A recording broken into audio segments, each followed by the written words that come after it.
हरे कृष्ण। आज बहुत ही शुभ दिन है। आज है श्री बक्रेश्वर पंडित आविर्भाव तिथि, यानी आज के ही दिन। ये कौन सा महीना है? आषाढ़। आषाढ़ के कृष्ण पक्ष का आज पंचमी है। इसी दिन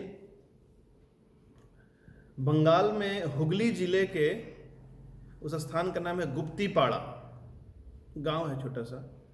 हुगली से प्राय 40 किलोमीटर दूर है।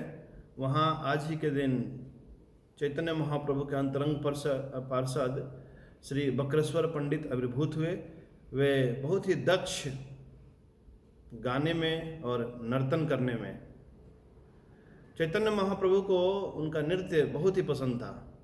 एक बार की बात है, श्रीवास आंगन में जब महाप्रभु कीर्तन कर रहे थे तो लगातार 24 प्रहर, एक प्रहर कहते हैं 3 घंटे को, यानी कि 24 गुणा 3, 72 घंटे तक लगातार उन्होंने नृत्य किए थे। यदि उस समय नोबेल प्राइज का होता प्रचलन, अभी मुझे पता नहीं किसको है हाईएस्ट ऐसे लंबे समय तक नृत्य करने का अवार्ड किसको दिया गया है, पर ये बात पक्की है कि ये अवार्ड श्री बक्रेश्वर पंडित को ही मिलती कि सबसे अधिक समय तक बिना रुके कौन व्यक्ति नृत्य कर सकता है। स्वयं जब चैतन्य महाप्रभु गाते थे तो इनके पैर रुकते नहीं थे। चैतन्य चरितामृत आदि लीला में श्रील कृष्णदास कविराज गोस्वामी वर्णन करते हैं, कहते हैं ये 10वें अध्याय के 17वें श्लोक से, बक्रेश्वर पंडित प्रभुर बड़ा प्रिय भृत्या, एक भावे 24 प्रहर जार नृत्य। बक्रेश्वर पंडित प्रभुर बड़ा प्रिय भृत्या, महाप्रभु के बहुत ही प्रिय भृत्य यानी कि सेवक। एक भावे 24 प्रहर जार नृत्य, एक भाव में ही 72 घंटे तक उन्होंने ऐसे नृत्य किया।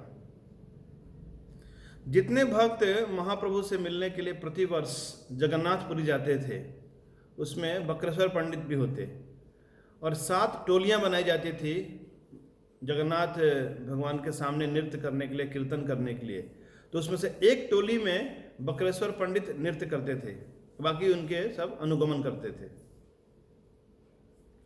तो इस प्रकार चैतन्य महाप्रभु को इस सेवा से हमेशा प्रसन्न रखते थे। आगे 18वें श्लोक में कृष्णदास कविराज गोस्वामी कहते हैं, अपने महाप्रभु गाय जार नृत्य काले, प्रभुर चरण धरी बक्रेश्वर बले। जब स्वयं महाप्रभु गा रहे होते तो बक्रेश्वर पंडित आए, चैतन्य महाप्रभु के चरण कमलों को पकड़ लिया और उन्होंने बोला, क्या बोले? 10 सहस्र गंधर्व मोरे देह चंद्र मुखा, तारा गाय मुई नाचो तबे मोर सुखा। हे महाप्रभु, 10 सहस्त्र गंधर्व मोरे, जब 10,000 गंधर्व गाने लगे हे चंद्रमुख प्रभु, तब मैं नृत्य करूं, तब मुझे आनंद की प्राप्ति होगी। यानी 10,000 गंधर्व कहते हैं स्वर्ग के गवैयों को, वे गाने में बड़े कुशल हैं। तो जब ऐसे 10,000 गंधर्व गाएंगे, फिर मैं जब नृत्य करूंगा तब जाकर मुझे सुख की प्राप्ति होगी। तो महाप्रभु ने कहा, प्रभु बोले तुमी मोरा पक्ष एक शाखा, आकाशे उड़ी तम जदि पाई आर पाखा। महाप्रभु ने कहा, हे बक्रेश्वर पंडित, तुम मेरे एक पंख हो, यदि एक दूसरा पंख होता तो फिर मैं आकाश में उड़ जाता। यानी कि दूसरे शब्दों में महाप्रभु यह कहना चाहते हैं कि तुम हमारे आनंद में वृद्धि करते हो, और इस एक पंख यानी कि मैं तुम पर आश्रित हूं। जैसे एक पक्षी है 2 पंखों पे ही उड़ान भरता है, तो वैसे ही तुम मेरे एक पंख के समान हो। यानी कि महाप्रभु कहते हैं कि तुम बहुत ही महत्वपूर्ण हो मेरे लिए। एक यदि दूसरा पंख होता यानी तुम्हारे समान, जबकि नहीं है अभी, तो मैं उड़ सकता था। तो हम समझ सकते हैं कि बक्रेश्वर पंडित महाप्रभु के कितने प्रिय भक्त थे। ऐसा नहीं है कि प्रिय बनने के लिए भागवतम को कंठस्थ करना होगा या बहुत कुछ सीखना होगा, नृत्य करके भी प्रसन्न कर लिया। कोई कोई महाप्रभु को केवल ऐसे गा कर प्रसन्न कर लेते थे, कोई कोई कुकिंग करके महाप्रभु की कृपा प्राप्त कर लेते थे। जैसे राघव पंडित प्रभु महाप्रभु को स्वादिष्ट व्यंजन महाप्रसाद खिलाते थे, महाप्रभु कभी उनको भूले नहीं। एक बार की बात है, देवानंद पंडित प्रभु, ये भी एक महाप्रभु के भक्त हैं, लेकिन प्रारंभ में ये मायावादी दर्शन से प्रभावित होकर ये भागवत के ऊपर व्याख्यान देते थे, और इनके भागवत के व्याख्यान में ऐसे मायावादी का अंश होता। तो महाप्रभु जब सुनते थे तो महाप्रभु प्रसन्न नहीं करते थे, लेकिन बक्रेश्वर पंडित चाहते थे कि देवानंद पंडित के ऊपर भी कृपा हो महाप्रभु की। तो एक बार देवानंद पंडित के घर में श्री बक्रेश्वर पंडित अतिथि के रूप में गए और वहाँ पर कुछ दिन ठहरे, और अपने आचरण के द्वारा, अपनी भक्ति के प्रभाव से और चैतन्य महाप्रभु की महिमा का गायन किया, उनकी भगवता का प्रकाश किया। तो इस प्रकार देवानंद पंडित प्रभु का हृदय बदल गया। यानी बक्रेश्वर पंडित का संग करने के कारण देवानंद पंडित, जो पहले महाप्रभु का ऐसे भगवान के रूप में नहीं मानते थे, फिर भगवान के रूप में मानने लगे, और उन्होंने जो मायावादी व्याख्या थी उनकी, उस मायावादी व्याख्या का परित्याग करके शुद्ध भक्ति का प्रचार करने लगे। तो जब महाप्रभु को पता चला कि इस प्रकार देवानंद पंडित परिवर्तित हो चुके हैं, तो महाप्रभु अत्यंत ही प्रसन्न हुए, और उसके बाद महाप्रभु ने देवानंद पंडित को अपने पार्षद के रूप में, निजी व्यक्ति के रूप में स्वीकार कर लिया। तो इस घटनाक्रम के बाद महाप्रभु ने एक टिप्पणी करते हुए बक्रेश्वर पंडित के बारे में कहा कि श्री कृष्ण बक्रेश्वर पंडित के हृदय में विराजमान है। या यूं कहें कि बक्रेश्वर पंडित ने श्री कृष्ण को ऐसे अधिष्ठान कर लिया है, और जब भी श्री कृष्ण नृत्य करते हैं तो बक्रेश्वर पंडित नृत्य करने लगते हैं। और जिस स्थान पर बक्रेश्वर पंडित अधिष्ठान करते हैं, जिस स्थान पर वे जाते हैं, उस स्थान को समस्त तीर्थ स्थलों से भी अधिक पवित्र बना देते हैं, क्योंकि तुम्हारे हृदय सदा गोविंद विश्राम, गोविंद कहे न मोर वैष्णव परान। भगवान के भक्तों के हृदय में, अच्छा तो सभी के हृदय में भगवान विराजमान है, पर विशेष रूप से भक्तों के हृदय में भगवान की उपस्थिति है, और भगवान ऐसे भावनाओं का आदान प्रदान करते हैं। महाप्रभु इसका वर्णन ऐसे शिला वृंदावन दास ठाकुर ने अपने चैतन्य भागवत में इस घटना का उल्लेख किया है, और वे वर्णन करते हुए कहते हैं, महाप्रभु बोलते हैं कि प्रभु बोले तुमी जे सेविला बक्रेश्वर, अतेव होला तुमी आमार गोचर। बक्रेश्वर पंडित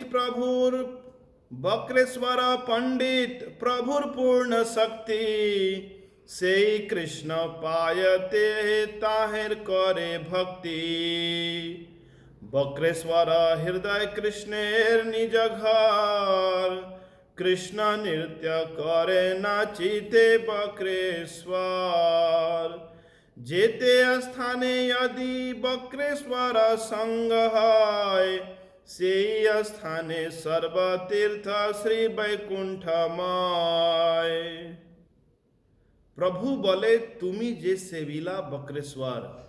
एक्चुअली ये महाप्रभु देवानंद पंडित प्रभु को बोल रहे हैं कि तुमने जो बक्रेश्वर पंडित की सेवा की, क्योंकि बक्रेश्वर पंडित उनके घर गए थे, तो यदि किसी वैष्णव की हम सेवा करते हैं तो उससे हमें भगवान की कृपा प्राप्त होती है।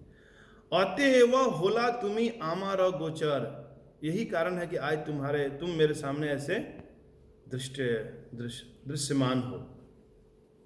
बक्रेश्वर पंडित प्रभुर पूर्ण शक्ति। बक्रेश्वर कौन है? महाप्रभु के पूर्ण शक्ति हैं। सही कृष्ण पाए ते है ताहर करे भक्ति। और जो कोई ऐसे बक्रेश्वर पंडित की कृपा को प्राप्त करता है वह भक्ति में अग्रसर होता है। बक्रेश्वर हृदय कृष्णेर निज घर। श्री बक्रेश्वर पंडित का जो हृदय है वो श्री कृष्ण का निवास स्थल है। कृष्ण नृत्य करें नाचीते बक्रेश्वर। श्री कृष्ण जब नृत्य करते हैं तो बक्रेश्वर पंडित नृत्य करने लगते हैं। जेते स्थाने यदि बक्रेश्वर संग है, जिस स्थान पर श्री बक्रेश्वर पंडित का संग होता है, सही स्थाने सर्व तीर्थ श्री वैकुंठमय, वो सभी स्थान वैकुंठ बन जाता है।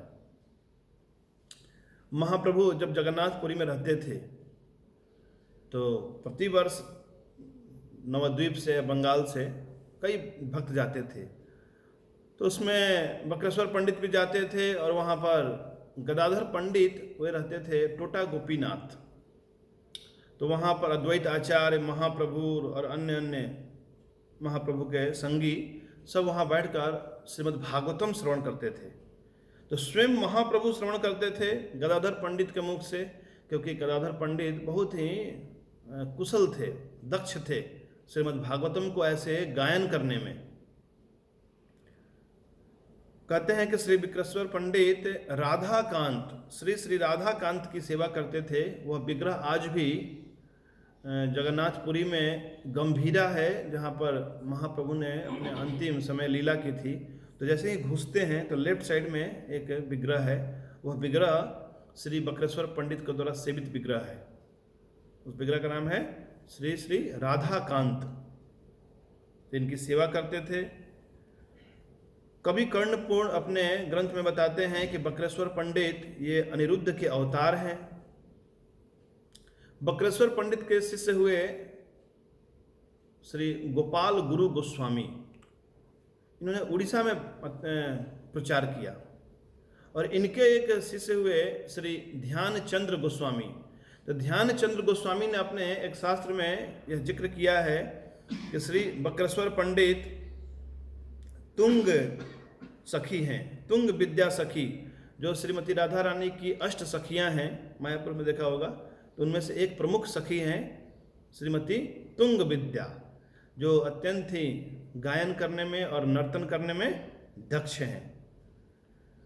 तो वही तुंग विद्या सखी अभी चैतन्य महाप्रभु की लीला में श्री बक्रेश्वर पंडित के रूप में आए हैं और इस प्रकार अपने गायन और नृत्य से महाप्रभु को आनंद प्रदान करते हैं। इनकी समाधि श्रीधाम वृंदावन में 64 समाधियों के बीच में अवस्थित है। तो आज बहुत ही शुभ दिन है। हम श्री बक्रेश्वर पंडित के चरण कमलों की वंदना करते हैं और उनसे कृपा की याचना करते हैं कि हमें भी भक्ति का रस प्राप्त हो, ताकि हम इस संसार भव सागर को पार कर सकें।